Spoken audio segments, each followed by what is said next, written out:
Allora, siamo sempre in collegamento con il Presidente Unioncamere del Veneto, Mario Pozza. Presidente, accennavo prima, voi avete fatto un'indagine sulla morte e nascita delle imprese, periodica sostanzialmente, però quest'anno c'è un meno davanti a 2.749 sedi di impresa che sono sparite, è così?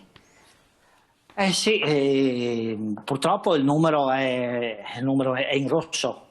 E questo non è solo per il Veneto, ma è per tutta Italia.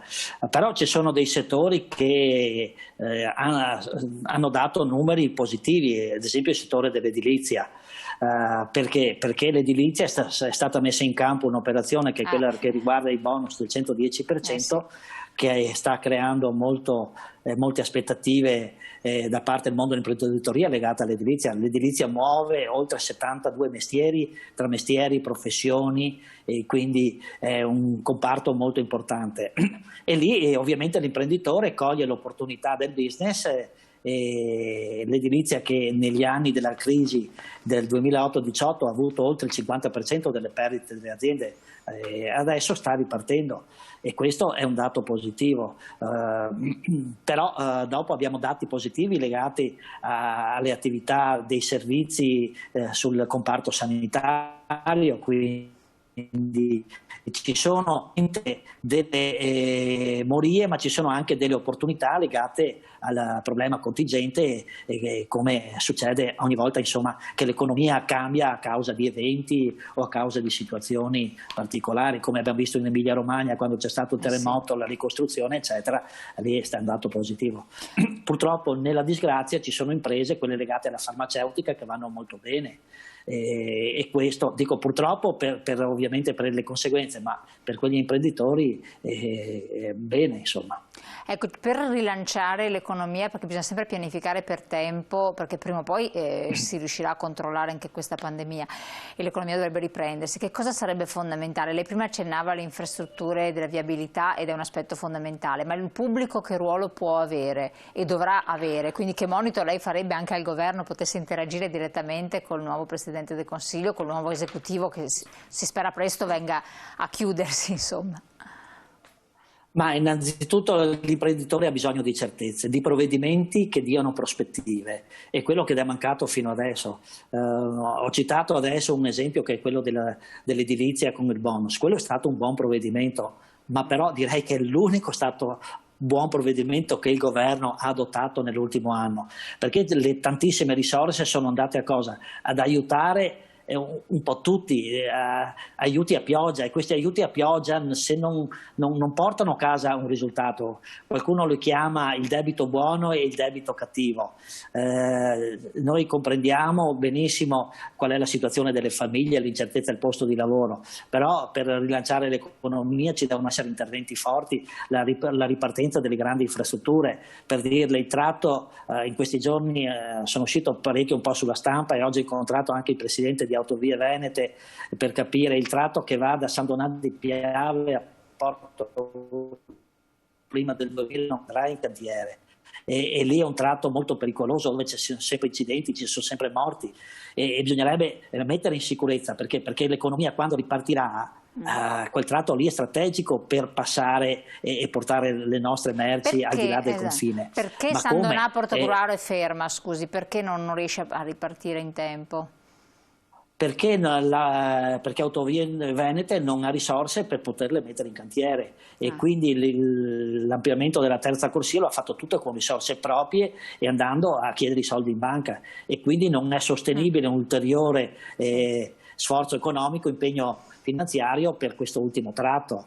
Però se partisse l'alta capacità o l'alta velocità, il tratto tra Bologna e Padova, perché è incomprensibile che un territorio come il Veneto non abbia l'alta velocità o l'alta capacità in quel tratto. Noi da Bologna a Milano andiamo nello stesso tempo per cui andiamo a Padova, e la distanza non è la stessa.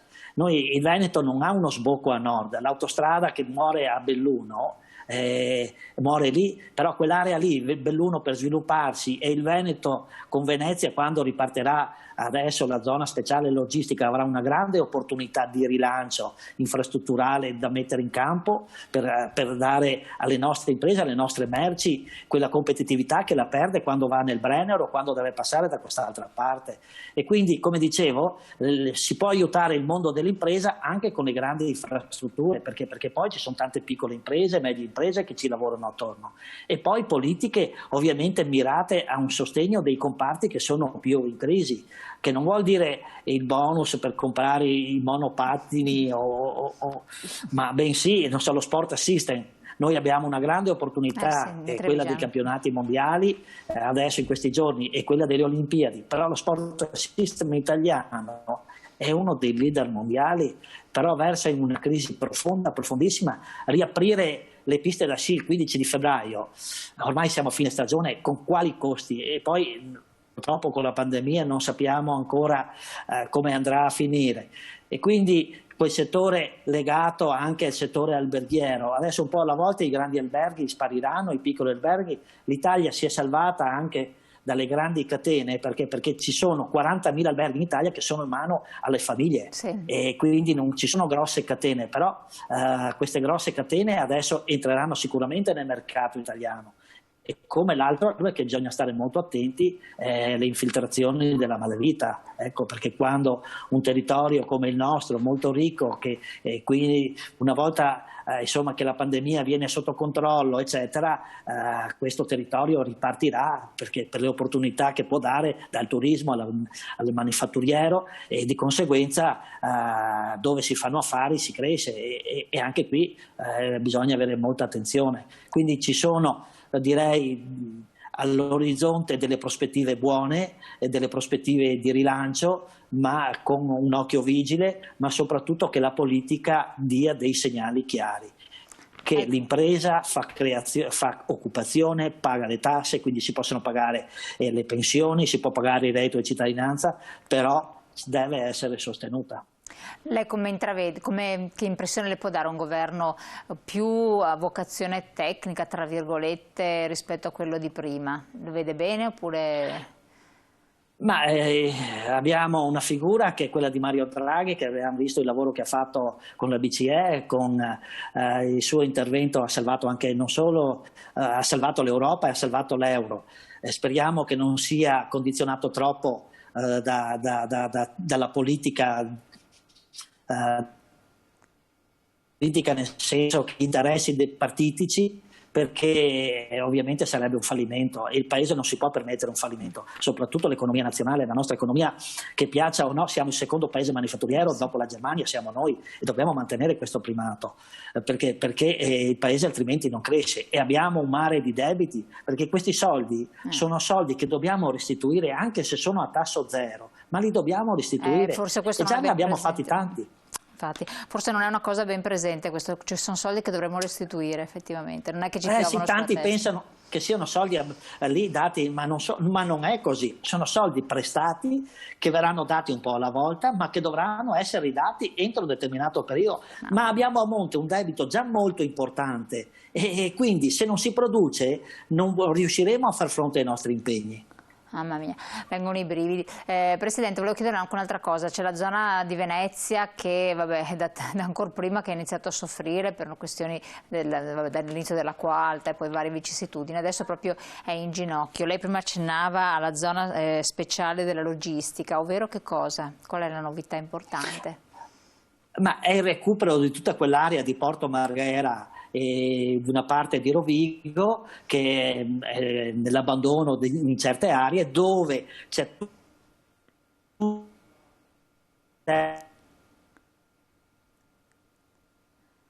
Allora, aspetti un attimo Presidente perché l'abbiamo persa, quando mi stava parlando della zona di Rovigo abbiamo perso, aspetti un secondo, stiamo riprendendo credo, e abbiamo perso il Presidente che mi stava raccontando della zona di Rovigo, compresa quella di Venezia, il recupero, ci dica, il recupero di certe aree, ma avviene come, in che termini? Vediamo se ce l'abbiamo ancora. Niente, non riusciamo a sentire il Presidente. Allora, chiedo ragguagli dalla regia un attimo se riusciamo a... Pronto Presidente, la sentiamo di nuovo male, mi dica. Eccola qua. Io vi sento benissimo. Eccola qua, c'è di nuovo. Mi sentite? Allora, sì, adesso la sentiamo. Diceva l'area di Rovigo, quella di Venezia, come vengono recuperate? Allora, sono aree dismesse dal punto di vista industriale, quindi aree abbandonate che possono essere recuperate, rendendoli delle zone speciali, come nel Meridione le hanno create. Al Meridione hanno fatto delle zone speciali dove ci sarà meno tassazione, eccetera. Sì, esatto. Qui ci saranno... Si sente? Sì, sì. Si sente. Vada avanti. Allora... È un'opportunità che viene data a alcune aree del paese. Il Veneto ha fatto richiesta, in particolare Venezia, per il rilancio di Porto Marghera, di quell'area che è stata dismessa in tutti questi anni, e di una parte di Rovigo, dove lì ci saranno delle opportunità, dove ci saranno degli insediamenti, ma c'è tutta una rete infrastrutturale di ferrovia con il porto da vicino che ovviamente può essere sfruttata, perché è la più grande area attrezzata, se così vogliamo chiamarla, d'Italia. Però è lì ferma e lì può diventare proprio un svincolo di produzione, di smistamento delle merci, e con tassi agevolati anche finanziamenti ad hoc per quelle imprese che si insediano, e quindi si va anche a bonificare un terreno con i problemi che sappiamo che ha dato dal punto di vista anche ambientale, ed è una grande opportunità. Che tempistiche ci sono?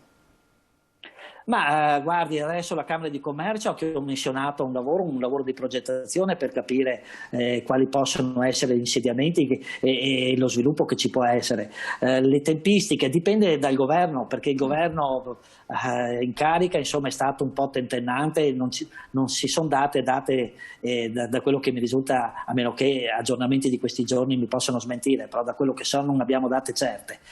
So che c'è il forte impegno della nostra Camera di Commercio, di Confindustria Venezia con il suo presidente Marinese, e che quindi c'è la voglia proprio perché questa area riparte, e c'è la necessità soprattutto, e quindi mi auguro che il governo Draghi, se avrà la maggioranza e non troppi vincoli, come dicevo prima, dai partiti, le possa mettere tra i piani strategici nel rilancio del Paese. Quindi questa è stata una tra le priorità che il governo non ha tenuto conto, quel governo precedente, che ha rallentato, oltre alla sburocratizzazione che voi avete invocato più volte, la semplificazione. La semplificazione e poi la giustizia civile. Noi perdiamo tanta competitività anche per quello, le imprese straniere non investono in Italia per quello, perché ora che tu nella disgrazia ti si apra una causa con qualcuno, prima che si chiuda questa causa ci passano anni, e gli investimenti hanno bisogno di certezze anche in quell'aspetto lì. Quindi c'è questa necessità di riforma, anche della riforma fiscale. Il Paese ha bisogno di ripartire, e nella ripartenza non è data solo dalle infrastrutture, ma è data da un insieme, da infrastrutture, dalla giustizia, dalla burocrazia, da tutto quello che ovviamente richiede un'economia moderna. Noi dobbiamo competere con le più grandi economie, con le economie più moderne, possiamo farlo solo se abbiamo delle armi alla pari di loro, altrimenti sarà la decadenza. Assolutamente, siamo in chiusura. Industria 4.0, quindi innovazione, questa sembra essere stata abbracciata invece da molte piccole realtà, con vostra sorpresa, vero? Sì, questa è stata veramente una sorpresa, noi la continuiamo a sostenere come sistema camerale, proprio abbiamo un punto dedicato del bilancio all'impresa, all'innovazione e alle tecnologie, e adesso stiamo mettendo in rete tutte le imprese, le attività che le Camere di Commercio hanno tramite le aziende speciali, il Parco Scientifico Galileo, T2I, Certottica, l'azienda sperimentale del vetro di Venezia, quella del cuoio della pelle di Vicenza, dell'oro, proprio per creare un polo veneto del sistema camerale della ricerca e dell'innovazione, il Competence Center che sta sorgendo a Padova in università. Quindi c'è un forte lavoro su cui il sistema camerale è impegnato, assieme all'università, assieme ovviamente alle associazioni di categoria, perché noi facciamo da cerniera tra il mondo dell'impresa e il mondo delle istituzioni, è nostro compito questo. Chiaro. E questa è una grande sfida che vogliamo vincere e assolutamente non perdere.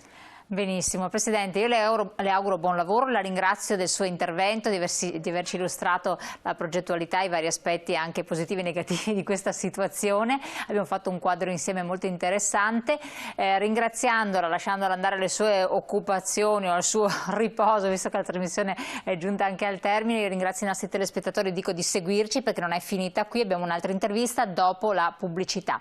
Quindi con voi a tra poco. Grazie Presidente, buona serata.